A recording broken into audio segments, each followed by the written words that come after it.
Olá, sejam bem-vindos ao Grupo Assistencial Espírita Frei Anselmo.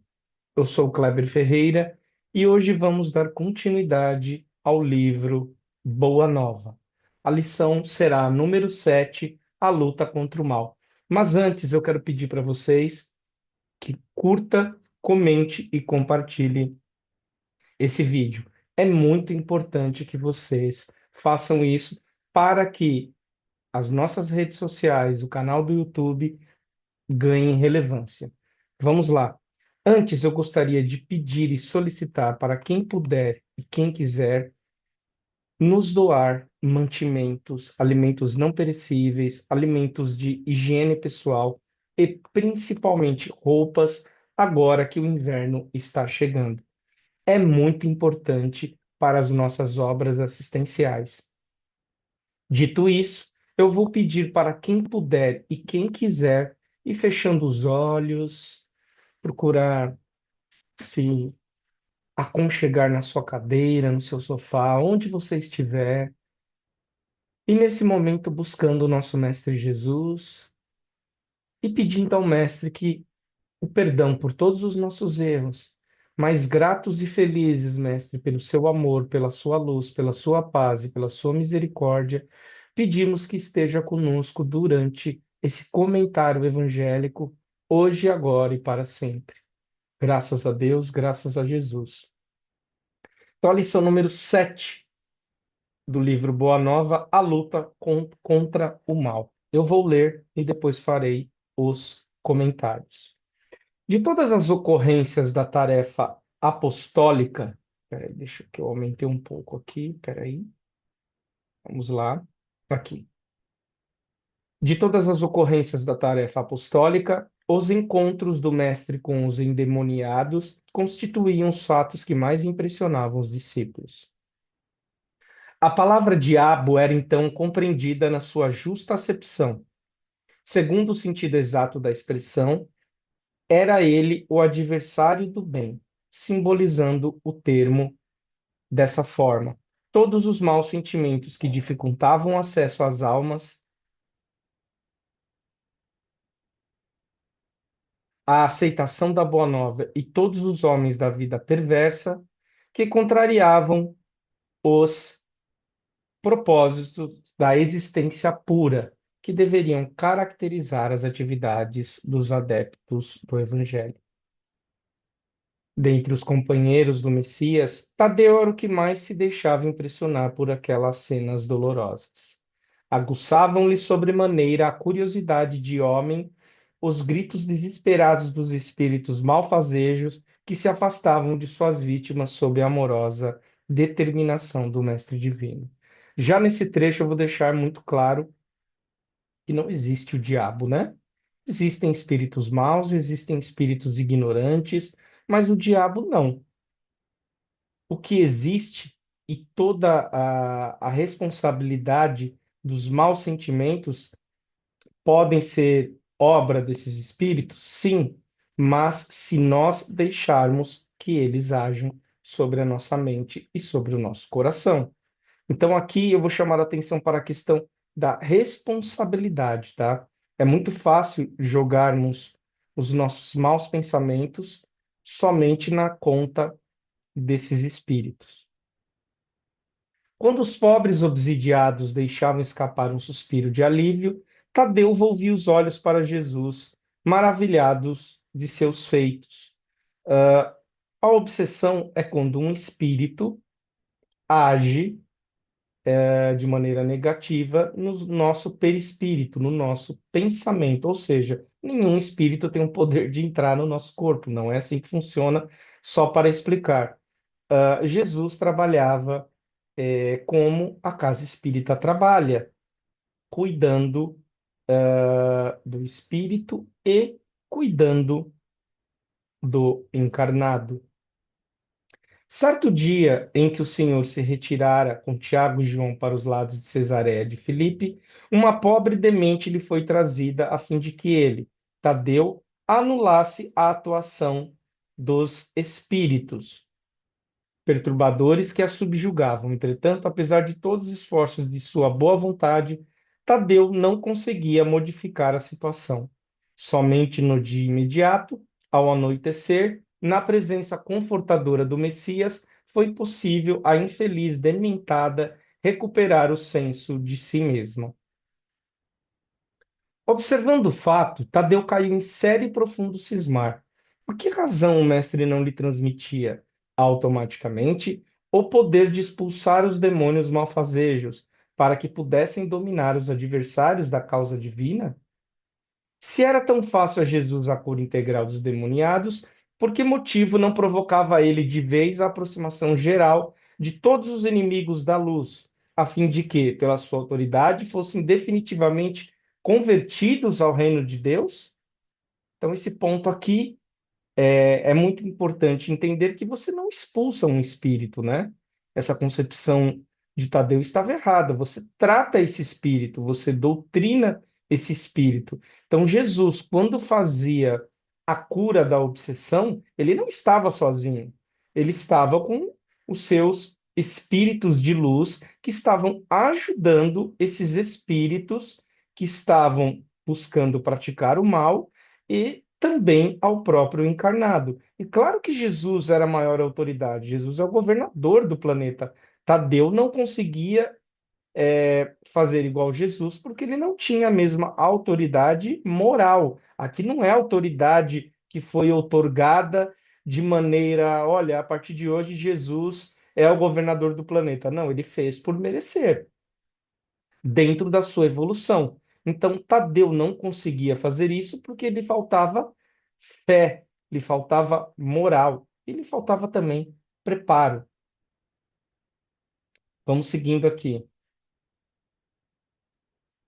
Com o cérebro torturado por graves cogitações, estamos falando de Tadeu, né? E sonhando possibilidades maravilhosas para que cessassem todos os combates entre os ensinamentos do Evangelho e os seus inimigos, o discípulo inquieto procurou avistar-se particularmente com o Senhor, de modo a expor-lhe com humildade suas ideias íntimas.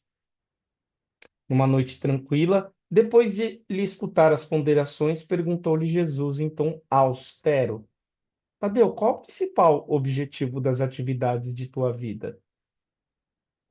Como se recebesse uma centelha de inspiração superior, respondeu o discípulo com sinceridade: Mestre, estou procurando realizar o reino de Deus no coração. Se procura semelhante realidade, por que reclamas no adversário em primeiro lugar? Seria justo esqueceres as tuas próprias necessidades nesse sentido? Se buscamos atingir o infinito da sabedoria e do amor em nosso Pai, indispensável se faz reconheçamos que todos somos irmãos no mesmo caminho. Novamente, esse irmão que está no mal, esse espírito, né? Ou que está na ignorância, encarnado ou desencarnado, ele é nosso irmão. E não podemos fazer uma doutrinação, né, que é o que Jesus fazia, simplesmente expulsando, simplesmente com agressividade, mas sim sempre com amor. É fácil para nós nesse estado que estamos? Não. É impossível? Também não. É possível? Com certeza. Por isso estamos aqui estudando esse texto. Senhor, os espíritos do mal são também nossos irmãos? Inquiriu admirado o apóstolo. Toda a criação é de Deus. Os que vestem a túnica do mal envergarão um dia a da redenção pelo bem. Vamos prestar atenção nisso. Os que vestem a túnica do mal envergarão um dia a da redenção do bem. Como disse o mestre em outrora, nenhuma ovelha que o Pai me confiou será perdida. Acaso poderias duvidar disso? O discípulo do Evangelho não combate propriamente o seu irmão, como Deus nunca entra em luta com seus filhos. Aquele apenas combate toda manifestação de ignorância, como o pai que trabalha incessantemente pela vitória do seu amor junto da humanidade inteira. Mas não seria justo, ajuntou o discípulo com certa convicção, convocarmos todos os gênios malfazejos para que convertessem a verdade dos céus? Vamos pensar aqui nessa frase. Será que é justo nós forçarmos, obrigarmos aquele irmão ignorante ou até mesmo maldoso a se converter pela força? Reflitam.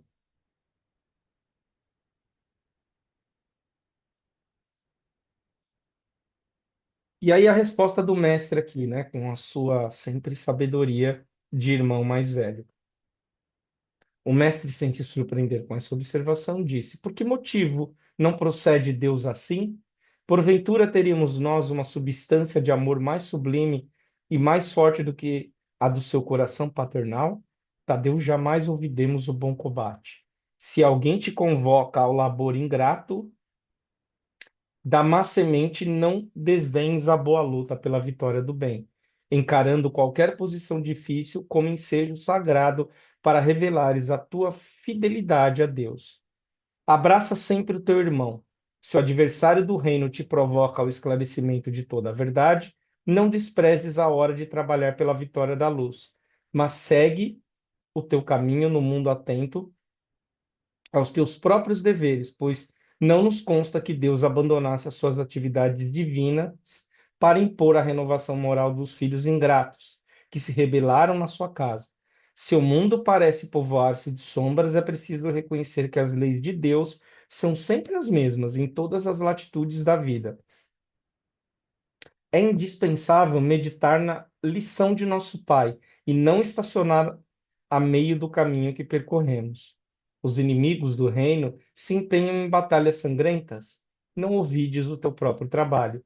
Padecem no inferno das ambições desmedidas. Caminha para Deus. Lançam a perseguição contra a verdade. Tens contigo a verdade divina que o mundo não te poderá roubar nunca. Os grandes patrimônios da vida não pertencem às forças da terra, mas às do céu. O homem que dominasse o mundo inteiro com a sua força teria de quebrar a sua espada sangrenta ante os direitos inflexíveis da morte. E, além desta vida, ninguém te perguntará pelas obrigações que tocam a Deus, mas unicamente pelo mundo interior que te pertence a ti mesmo, sob as vistas amoráveis de nosso Pai. Que diríamos de um rei justo e sábio que perguntasse a um só de seus súditos pela justiça e pela sabedoria do reino inteiro? Entretanto, é natural que o súdito seja inquirido acerca dos trabalhos que lhe foram confiados, no plano geral, sendo também justo se lhe pergunte pelo que foi feito de seus pais, da sua companheira, de seus filhos e irmãos. Andas assim tão esquecido desses problemas fáceis e singelos? Olha que pergunta interessante. Aceita a luta, sempre que forem julgados dignos dela, e não te esqueça, em todas as circunstâncias, de que construir é sempre melhor. Tadeu contemplou o mestre, tomado de profunda admiração. Seus esclarecimentos lhe caíam no espírito como gotas imensas de uma nova luz. Senhor, disse ele, vossos raciocínios me iluminam o coração, mas terei errado externando meus sentimentos de piedade pelos espíritos malfazejos? Não devemos, então, convocá-los ao bom caminho? Toda intenção excelente, redarguiu Jesus, será levada em justa conta no céu. Mas precisamos compreender que não se deve tentar a Deus. Tenho aceitado a luta como o meu Pai me envia e tenho esclarecido que a cada dia basta o seu trabalho. Nunca reuni o colégio dos meus companheiros para provocar as manifestações dos que se comprazem na treva. Reuni-os em todas as circunstâncias e oportunidades, suplicando para o nosso esforço a inspiração sagrada do Todo-Poderoso. O adversário é sempre um necessitado que comparece ao banquete das nossas alegrias e, por isso, embora não tenha convocado, convidando somente os aflitos, os simples e os de boa vontade, nunca lhe fechei as portas do coração, encarando a sua vinda como uma oportunidade de trabalho que Deus nos julga dignos. O apóstolo humilde, saciado em sua fome de conhecimento, porém acrescentou, preocupado com a possibilidade em que se via atender eficazmente a vítima que o procurara. Senhor, vossas palavras são sempre sábias, entretanto, de que necessitarei para afastar as entidades da sombra quando o seu império se estabeleça nas almas? Voltamos assim ao início das nossas explicações, retrucou Jesus. Pois para isso necessitas da edificação do reino no âmago do teu espírito, sendo este o objetivo de tua vida. Olha isso. Edificar o reino de Deus no âmago do teu espírito, sendo este o objetivo da tua vida. Pessoal, esse é o objetivo da nossa vida, instalar o reino de Deus no nosso espírito. Só a luz do amor divino é bastante forte para converter uma alma à verdade. Já viste algum contendor da terra convencer-se sinceramente tão só pela força das palavras do mundo? As dissertações filosóficas não constituem toda a realização. Elas podem ser um recurso fácil da indiferença ou uma túnica brilhante, acobertando penosas necessidades. O reino de Deus, porém, é a edificação da divina luz, e a luz ilumina, dispensando os longos discursos, capacita de que ninguém pode dar a outrem aquilo que ainda não possua no coração. Vai, trabalha sem cessar pela tua grande vitória, zela por ti e ama o teu próximo, sem olvidares que Deus cuida de todos.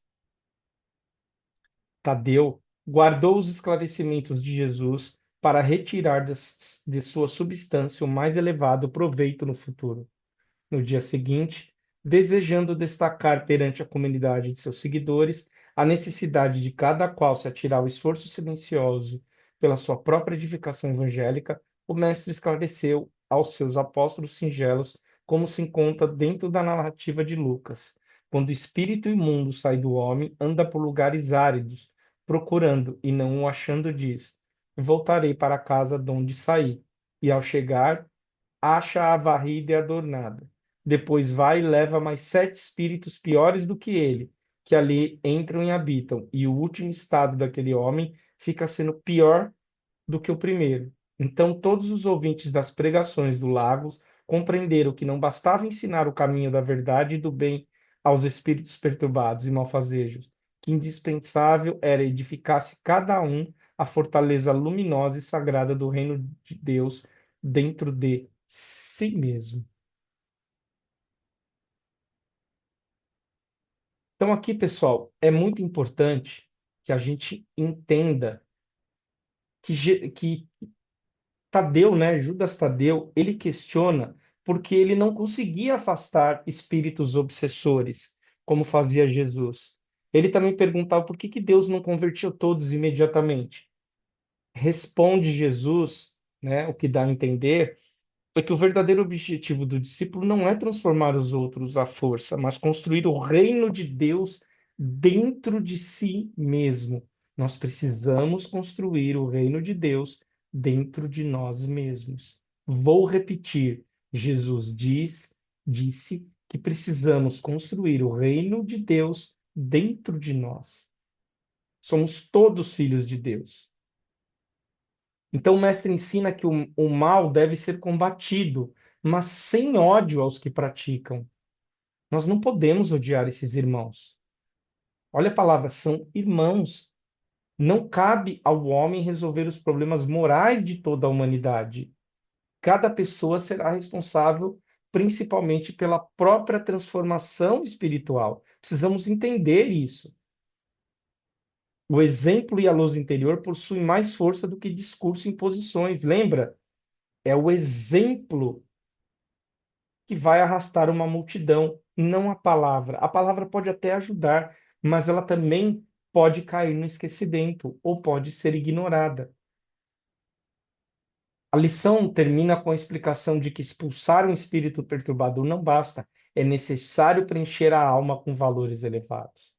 Caso contrário, o vazio moral pode atrair influência ainda piores. Então, nós precisamos nos melhorar e nós precisamos, de alguma forma, através da doutrinação que Jesus fazia, pois Jesus não estava sozinho, preencher a alma, tanto do encarnado como do desencarnado, com valores elevados.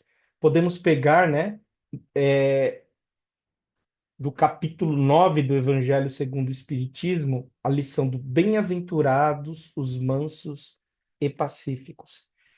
Esse capítulo do Evangelho, né, o capítulo 9, ele ensina que a verdadeira vitória sobre o mal não acontece pela violência, pela imposição ou desejo de corrigir os outros, mas pela transformação íntima.